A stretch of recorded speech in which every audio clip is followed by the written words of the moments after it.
शिवराय शेतकरी बंधूंनो, मी आपला शेतकरी मित्र यश कुमार।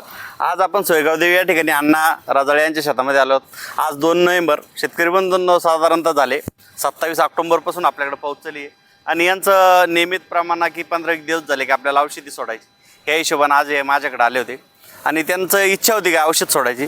पण आपण साधारण शेतकऱ्यांना सांगतोय की जमिनीमध्ये जर ओलावा असेल तर कोणत्याही प्रकारची आळवणी करू नका, कारण की अद्रक पिकासाठी सड येण्याचं मुख्य कारण हेच असतं।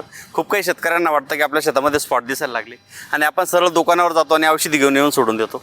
शेतकरी बंधूंनो, ड्रिंचिंग केव्हा करायला पाहिजे हे खूप महत्त्वाचं आहे, कारण की जमिनीमध्ये जर ओलावा असेल किंवा पाणी जर पडत असेल आणि वापसा जर नसेल तर तुम्ही औषध सोडून सुद्धा ते बेकाम होतं, कारण की झाडाच्या मुळा जमिनीत जास्तीचा ओलावा असल्यामुळे बर्न होतात आणि त्या ठिकाणी हानिकारक बुरशीची उत्पत्ती होती। कारण की ज्यावेळेस झाडाला जमिनीमध्ये ओलावा जास्त असेल तर त्यावेळेस झाडाला जमिनीमधून अन्नद्रव्य ॲपटॅक होत नाही, त्या ठिकाणी मुळासुद्धा बर्न होतात आणि त्यामुळं अन्नद्रव्य ॲपटॅक न झाल्यामुळं झाड स्ट्रेसमध्ये जातं। स्ट्रेसमध्ये गेल्यानंतर बुरशीजन्य रोगांचा प्रादुर्भाव वाढतो। आपण नेहमी सांगतो की वापसा झाल्यानंतरच आळवणी करा।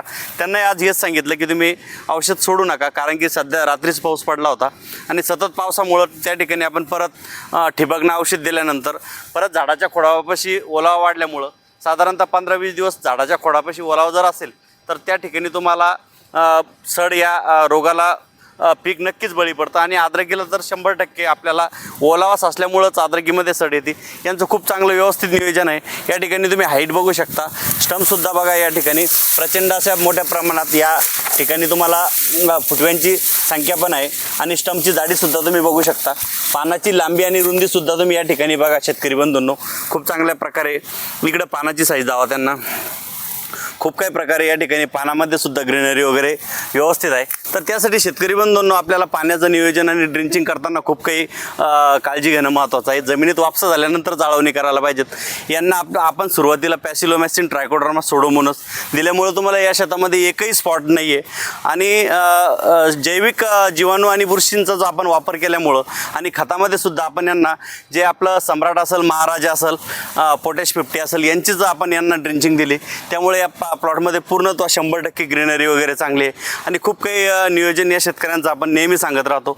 नियोजनामध्येच अद्रक हे पीक 100% घेता येतं।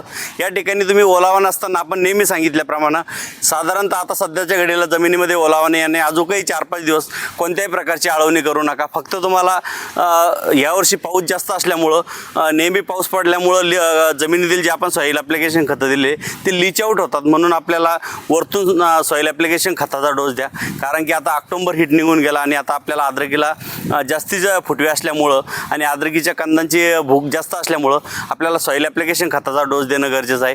त्यासाठी शेतकरी बंधूंनो, DAP जे 1846 येतं ते घ्या आणि तुम्हाला मार्केटमध्ये ट्रान्सवर्ल्ड किंवा ICLचं तुम्हाला टेट्रासल्फेट किंवा पॉलिसल्फेट भेटेल, तर या खताचा तुम्ही 1846 सोबत डोस द्या।